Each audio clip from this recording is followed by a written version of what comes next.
So what was so appealing about the situation here in Minnesota? Well, you know, the first thing was, I think, their belief in me, you know, coming back from, you know, I think, you know, a situation where most doctors said, you know, Brandon Roy should be done playing basketball.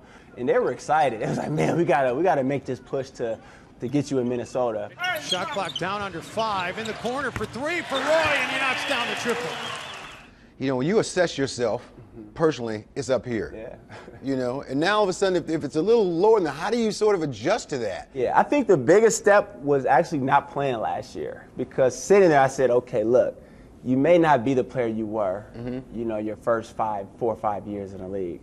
But I think the only way you can move on from that is accepting it. And when I finally was able to accept that, that's when I said, okay, now I want to play basketball. While Minnesota stars Kevin Love and Ricky Rubio start the season on the shelf, Brandon now finds himself at the center of the effort to keep the team afloat until they return.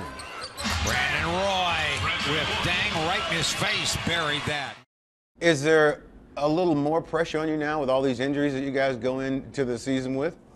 You know, coach tells me, you know, I don't have to take that kind of pressure, but, you know, me being a player and a competitor, you know, of course I say I got to do a little bit more. You know, with Kevin out, I had to take on a little bit more of the offensive pressure.